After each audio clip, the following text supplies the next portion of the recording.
Good evening. आज जो है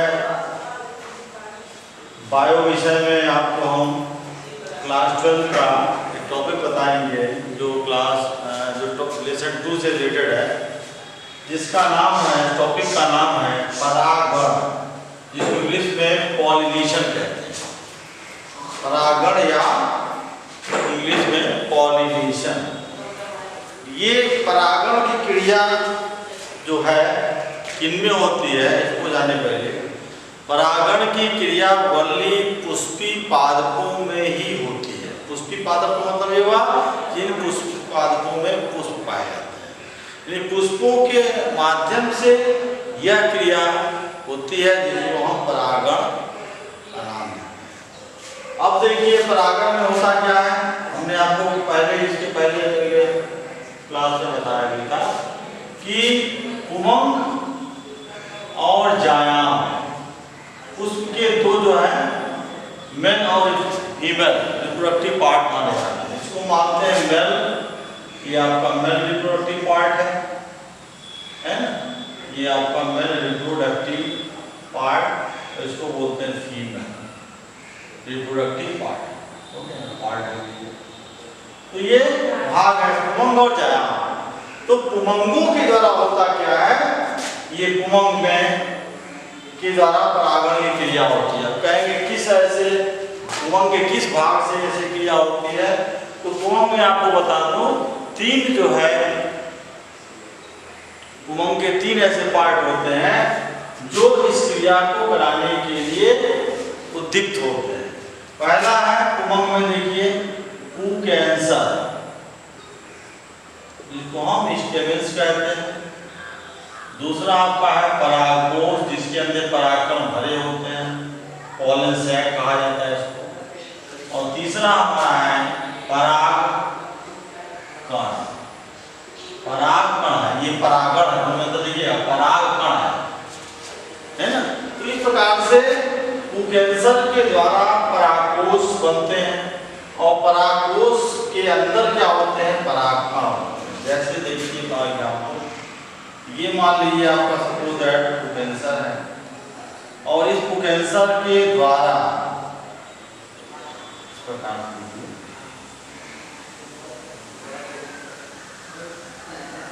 ढेरों सारे जो है इस प्रकार क्या ये सब आपका क्या है, परागकोश है। और इसके अंदर क्या भरे हुए हैं, ये जो बिंदी बिंदी जैसा मैं दे रहा हूं, इसी को बोलते हैं हम पराग। ये आपका है पराग, ये पार्ट आपका पुकेंसर। और ये जो डंडी डंडी ऐसी देख रहा है, इसको हम पुतंत्र बोलते हैं। पुतंत्र या फिलामेंट है।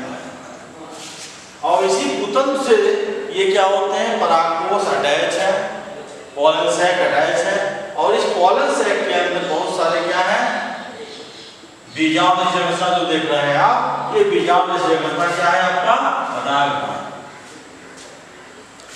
जब क्या होता है, उचित अनुकूलन इनका होना शुरू होता है, तो ये परागकोश अपने आप कुछ ऐसे हार्मोनियल पदार्थ होते हैं जिसके कारण क्या होते हैं, ये इसकी जो बाहरी लेयर जो होता है, ये पूरी लेयर एपिडर्मिस होते हैं, ये फट जाती है और ये सारे जो हैं परागकण क्या होते हैं, बाहर वायु में विकसित कर जाते हैं।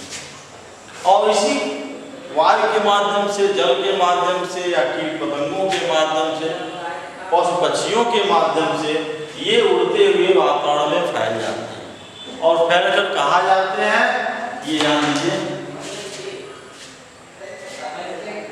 आगे देखिए स्टूडेंट्स,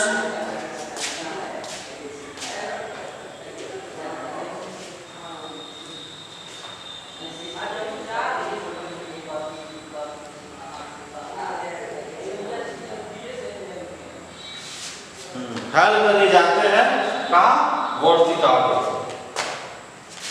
देखिए वहां पर सुनाते हैं आपको, ये मान लीजिए आपका वर्तिका है, इसको स्टिग्मा का नाम देते हैं।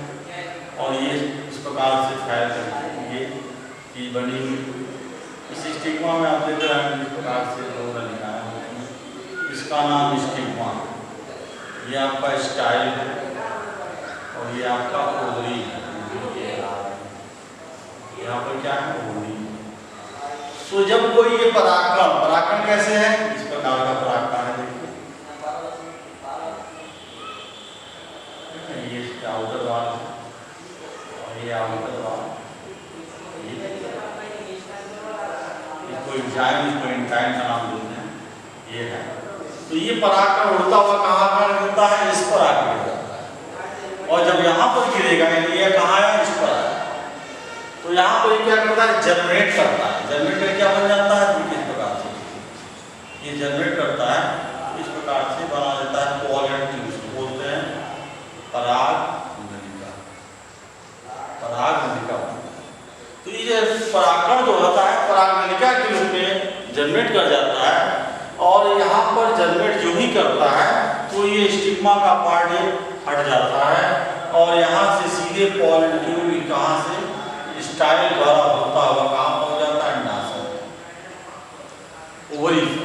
और यहाँ जब पहुँचता है तो यहाँ क्या होता है, ये अंडाशय को निषेचित कर देता है। कौन, ये परागकण होता है, ये निषेचित कर दिया, और जब निषेचित कर देता है तो यही एक परिपक्व निमेचोर ओवरीज का निर्माण हो जाता है। यही ओवरीज आगे चल के फल का रूप ले लेती है। तो स्टूडेंट जान लीजिए पॉलिनेशन की क्रिया हो रही है। अब देखिए पहले इसका डेफिनेशन देखिए, जब किसी पुष्प के परागकण पुष्प के वर्तिकाग्र पर पहुंचकर है ना निषेचन की क्रिया पूर्ण करते हैं, तो ऐसी प्रक्रिया या ऐसा जो प्रोसेस परागकण कहलाता है ना। अब देखिए ये परागण होता क्या है, दो प्रकार से। पहला है स्वपराग, स्वपराग,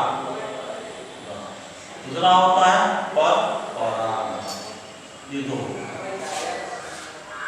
तो स्वपरागण को क्या बोलते हैं, सेल्फ पॉलिनेशन, और परपरागण क्या बोलते हैं, क्रॉस पॉलिनेशन। तो स्वपरागण की क्रिया क्या होती है, यानी किसी पुष्प के परागकण उसी जात के पुष्प के वर्तिकाग्र पर पहुंचने की प्रक्रिया को स्वपरागण कहते हैं। किसी पुष्प के परागकण उसी जात के पुष्प के वर्तिकाग्र पर पहुंचते हैं, तो यह प्रक्रिया क्या कहलाती है, स्वपरागण कहलाती है।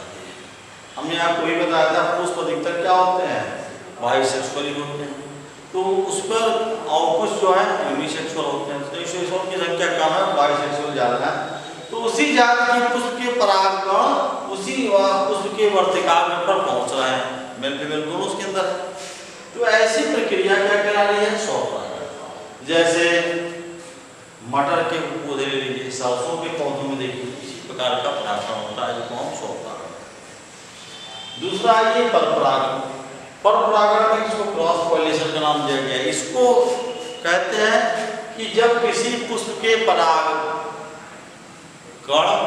उसी जात के या किसी अन्य जात के पुष्प के वर्तिकाग्र पर पहुंचकर इस क्रिया को पूर्ण करते हैं, ये परागण की क्रिया को पूर्ण करते हैं, तो ऐसा परागण परपरागण है। यानी पुष्प के परागण क्या है, दूसरे या विभिन्न जातियों के पुष्प के वर्तिकाग्र पर पहुंचकर क्या कर रहे हैं, इस क्रिया को पूर्ण कर रहे हैं। तो यह क्रिया क्या कह रही है, परपरागण कहलाती है। ये आपने हाई स्कूल के भी बायो में पढ़ा होगा, परागण यहाँ भी पढ़ रहे हैं, यहाँ भी इंटर के सेकंड चैप्टर में दिया हुआ है। तो परपरागण और स्वपरागण दोनों क्या है, एक ही पुष्प के जाति के वर्तिकाग्र पर, और इसमें क्या है, विभिन्न जाति के पुष्प के वर्तिकाग्र पर परागण के पहुंचने की प्रक्रिया। इसका एग्जाम्पल नोट किए, जैसे एग्जाम्पल के तौर पर मक्का है, हो गया, ज्वार है, बाजरा है, गेहूं है, ये सारे ऐसे हैं जिनके माध्यम से परागण की क्रिया हो जाती है। अब आइए परागण की विधियां या परपरागण की विधियां करेंगे। स्वपरागण दूसरी जात के पुष्प में हो रहा है, तो यहाँ पर परपरागण की बात करते हैं। परपरागण की विधियां, पर परागण की विधियों में क्या होता है कि कैसे पर परागण होता है, इसमें विधियां क्या है। पहला तो है वायु द्वारा, वायु के द्वारा ये पर परागण हो जाता है।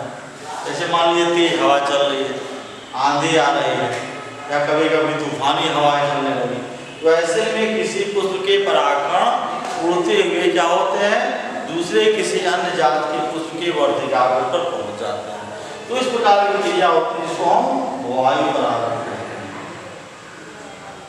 दूसरा है जंतु परागण। जंतु परागण में क्या होता है कि मान लीजिए गाय है, भैंस है, बकरी है, या कोई ऐसे अन्य जंतु हैं, कुत्ते हैं, उनके माध्यमों से ही जो पुष्पों या पौधों के मध्य बराबर रह रहे हैं, समीप जा रहे हैं, ऐसे जीव जंतुओं के माध्यम से भी परागण की क्रिया हो जाती है। ऐसे परागण को हम जंतु परागण का नाम देते हैं। इनके त्वचा पर, इनके फूल में, क्या मस्तक पर बैठ करके एक स्थान से दूसरे स्थान चले जाते हैं। तो कहने का मतलब इनके परागण में कोई पैर नहीं होते हैं, ये किसी जीव जंतुओं, वायु, जल, कीट पतंगों की सहायता से पुष्प के या दूसरे जात के पुष्प के वर्तिका पर पहुंच जाते हैं। तो यहाँ पर जल परागण हो गया। तीसरा परागण हो गया आपका कीट परागण। कीटों के माध्यम से, जैसे कीट में आप आइए, मधुमक्खी, तितली, बर्ड और अनेक छोटे मोटे इंसेक्ट जो है, ये सब क्या होते हैं, इनके माध्यम फूलों पर बैठते हैं, विषित करते हैं फूलों, वहां से कीट पतंगों के माध्यम से ये परागण को लेकर के जब किसी दूसरे पुष्प के बैठते हैं वर्तिका पर, तो पुष्प पर वहां ये परागण जाते छोड़ देते हैं। तो इससे भी एक क्रिया हो जाती है जिसको हम कीट परागण कहते हैं। चौथा जो है जल परागण। जैसे मान लीजिए जल परागण में बाढ़ आई,